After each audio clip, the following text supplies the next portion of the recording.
Bon, et ben, je pars sur la première vidéo hommage de la chaîne. J'ai appris aujourd'hui que Robert Redford est décédé.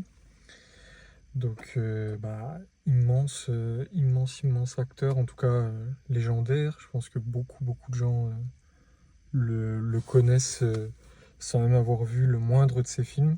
C'est un peu des acteurs de cette envergure-là, quoi, que tout le monde connaît, alors qu'on n'a pas forcément vu un film où il a joué dedans, etc. On n'a peut-être même vu aucun passage de ces films, mais pourtant on connaît, on sait qui c'est, on sait que ça a été un acteur qui a eu une gloire extraordinaire, etc. Il faisait partie des acteurs de cette trempe-là, quoi, en Amérique notamment. Et l'Amérique, comme c'est eux qui ont la plus grosse influence, ben voilà. Il est né un an après Alain Delon. C'est l'hécatombe hein, dans cette génération-là, les gens nés dans les années 30, 40. Donc voilà, c'était un peu le Delon américain, et pas l'inverse. Delon n'était pas le Robert Redford américain, mais Robert Redford était le Delon américain pour moi. Donc ils ont d'ailleurs joué un peu dans, dans les mêmes films, des films de gangsters, des films d'action, d'espions, etc., agents secrets. Notamment, le parallèle qu'on peut faire, c'est Robert Redford dans Les Trois Jours du Condor et Delon dans Le Samouraï, par exemple. Hein. Le Samouraï, il n'est pas agent secret, c'est un tueur à gages, mais... Donc voilà, je vais faire le bilan maigrement avec les films que je connais de lui. Il en a énormément, hein. J'ai revu sa filmographie, c'est énorme. J'ai vu les films, entre guillemets, on va dire, majeurs. Euh, je fais cette vidéo tout seul parce que mon collègue Benjamin est très peu calé sur Robert Redford. Il fait partie des gens qui clairement l'ont vu, enfin le connaissent, mais n'ont vu aucun film de lui. Donc voilà, c'est un peu notre grand sujet de discorde entre lui et moi, c'est qu'il est persuadé en fait de trouver lui-même des pépites parmi les films modernes, etc. Il ne supporte pas de regarder des films anciens où il est sûr de voir un film voilà, qui est légendaire, qui a été clé, qui a fait changer les choses du cinéma, qui est culte, machin. Non, ça, c'est pas pour lui. Lui, il décide d'aller voir les films qui viennent de sortir. Les films de nos générations sont vraiment pas bons en ce moment, et même depuis quelques années.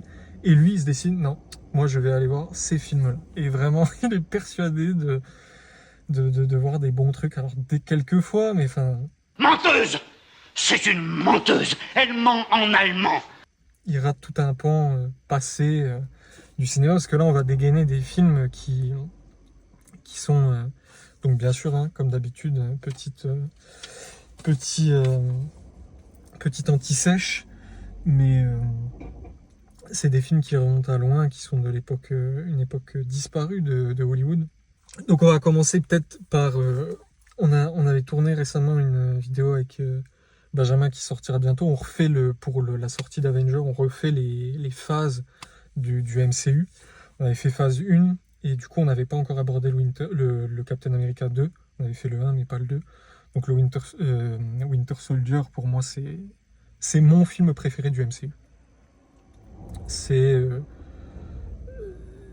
le twist qu'il y a, le duo Chris Evans, Scarlett Johansson, le twist avec le fait que le Shield était infiltré par Hydra depuis tout ce temps, les révélations qu'il y a, enfin, c'est juste incroyable, la survie de Bucky, c'est juste dingue, les scènes d'action folles avec Nick Fury, etc. Et Robert Redford dans la tête du leader de Hydra qui reprend la tête du Shield, etc. La confrontation à la fin, Nick Fury contre Robert Redford. Excellent, enfin vraiment pour moi c'est mon coup de cœur du MCU, c'est le film que je mettrais numéro 1, même si on peut le critiquer. Benjamin me dit qu'il y a beaucoup de cuts dans les scènes d'action. J'ai vu récemment, là il y a 2-3 jours, je me suis fait les deux films The Raid. Le 1 exceptionnel, le 2 un peu moins bien. Les critiques sont d'accord avec moi, en fait il a voulu voir trop grand le réal. Et ça met en. Ça, ça fait que ces faiblesses du scénario sont plus visibles en fait. Et l'action est toujours très bonne, mais c'est moins, je le mettrais moins haut que le premier, qui pour moi est vraiment exceptionnel. Au niveau de l'action, c'est fou, c'est des scènes surfaites, c'est impossible, c'est très très surfait, c'est du vrai cinéma, mais c'est une vraie, c'est une vraie lettre d'amour aux arts martiaux, quoi. Et aux films, par exemple, qui ont pu les inspirer, les films de Jackie Chan, de Bruce Lee, etc. C'est vraiment le concept, le piéger dans un bâtiment, dans un bidonville de Jakarta et tout, vraiment très très bien.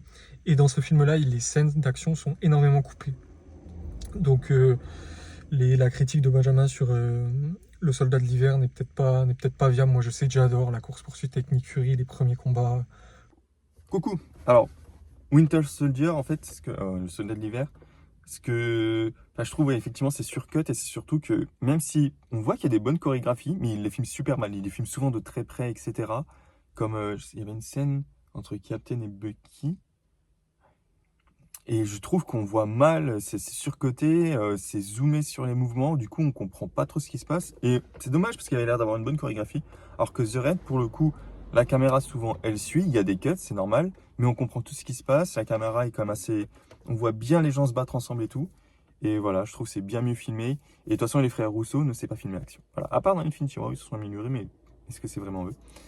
Dans les scènes des effets spéciaux, je ne sais pas. Enfin voilà. Contre le soldat de l'hiver, etc. Enfin bref, donc il avait joué dans ce film-là du MCU qui pour moi est le meilleur. C'est mon préféré. Ensuite, je remonte, donc il a joué aussi dans le film les 3 jours du Condor. Donc c'est un film difficile à voir, mais quand on veut voir les films d'espionnage et se renseigner sur ce qui a été fait, etc., c'est un film à voir, très clairement. Très clairement. Pas spécialement un film d'action, c'est pas un film d'espionnage à la Jason Bourne, ou c'est pas vraiment ça, c'est vraiment la machination politique, un film d'enquête, un rebondissement, etc. C'est intéressant mais dur à voir, dur à comprendre, etc. Je pense que je n'ai moi-même pas tout compris à l'époque où je l'ai vu. Ensuite, troisième film que j'ai vu de lui, je finis par les deux meilleurs, hein. Je garde Butch Cassidy et le Kid et l'arnaque en dernier. Donc là je vais attaquer L'homme qui murmurait à l'oreille des chevaux. Donc j'avais regardé ce film-là parce que c'est le premier film de Scarlett Johansson et je voulais voir le premier film de sa carrière. Et en fait je pensais que ça tournait énormément autour d'elle, donc une jeune fille qui a subi un accident d'équitation, etc. et qui doit relier un lien avec les animaux, mais en fait c'est pas le cas. C'est pas le cas, c'est une histoire d'amour en fait entre Robert Redford et la mère de Scarlett Johansson dans le film, qui est jouée par une grande actrice aussi. J'ai oublié son nom, mais... Et film bon, moi j'ai pas...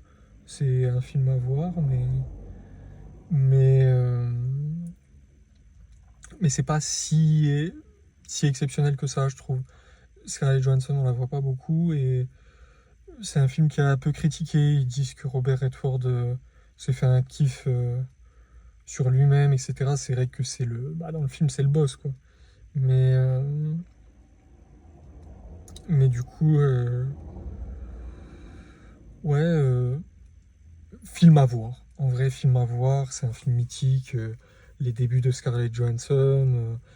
Et l'histoire d'amour, en fait, c'est une mère et sa fille qui sont partis vivre dans des ranchs, en fait, où il y a de l'élevage de chevaux, etc.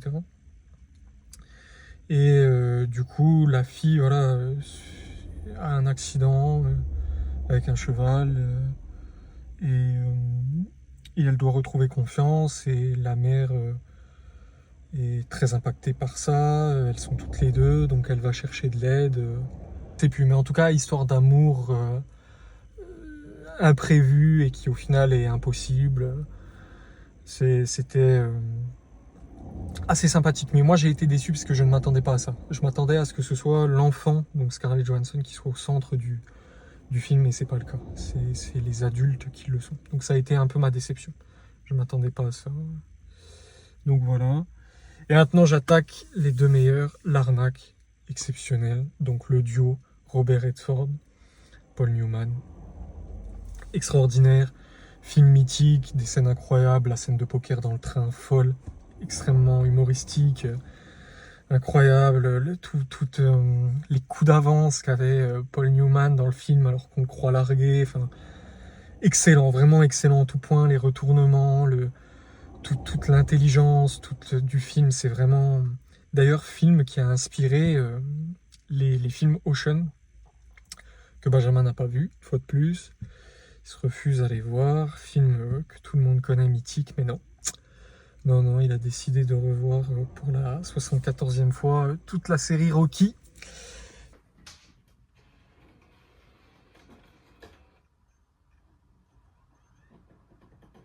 Il préfère Rocky. Donc, que vous dire. Pas pouvoir en faire beaucoup des vidéos comme ça, les vidéos reprises un peu des films mythiques, des acteurs mythiques, etc. Je vais sans doute me les taper tout seul. Et donc L'Arnaque, voilà, film exceptionnel qui a inspiré les Ocean. C'est vraiment, c'est du pur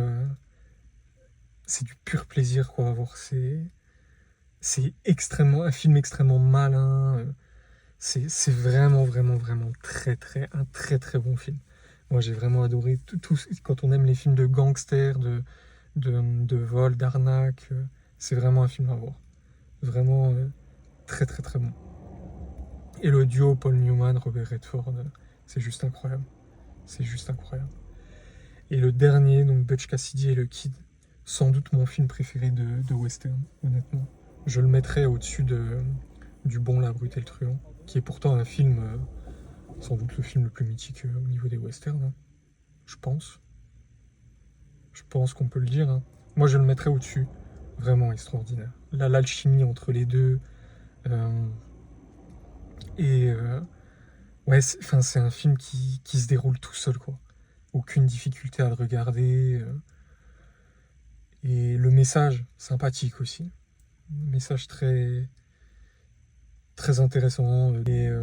Mais Butch Cassidy, donc joué par Paul Newman, est toujours très gentil, très humain. Lui ne veut pas brutaliser. Et Sundance Kid, qui dégaine plus rapidement que son ombre.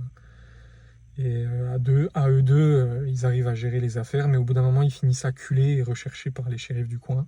Et c'est inspiré d'une histoire vraie, hein. Je crois qu'il y avait les personnages sont inspirés de deux personnages qui ont réellement existé, hein, Butch Cassidy et Sundance Kid. D'ailleurs, il y a plusieurs films dessus. Le plus mythique reste celui-là avec Paul Newman et Robert Redford. Mon film de western préféré, honnêtement. Je le mets au-dessus du Bon, la Brute et le Truand. Puisque le Bon, la Brute et le Truand est un peu abusé. Moi, j'aime pas les films où les scènes d'action sont surfaites, où c'est des trucs complètement impossibles. Donc voilà, c'est voilà les films que je connaissais de Robert Redford. Donc acteur extrêmement connu, immense, qui a fait des films cultes, que tout le monde connaît au moins de nom. Donc voilà. Qu'il repose en paix, comme on dit. En tout cas, il aura un héritage intemporel. Je pense que c'est des films qu'on pourra toujours revoir. C'est ça un peu la beauté du cinéma, c'est que, comme ils le disent dans le film Babylone avec Brad Pitt, la scène avec la critique de cinéma, des gens un jour, 100 ans après la date de sortie du film, le louent ou le regardent ou vont au cinéma dans une rediffusion. Et les âmes des acteurs qui ont joué sont de retour pour quelques heures. C'est une sorte d'héritage intemporel, c'est incroyable, je trouve. Donc voilà le bilan que je peux faire sur Robert Redford. Voilà.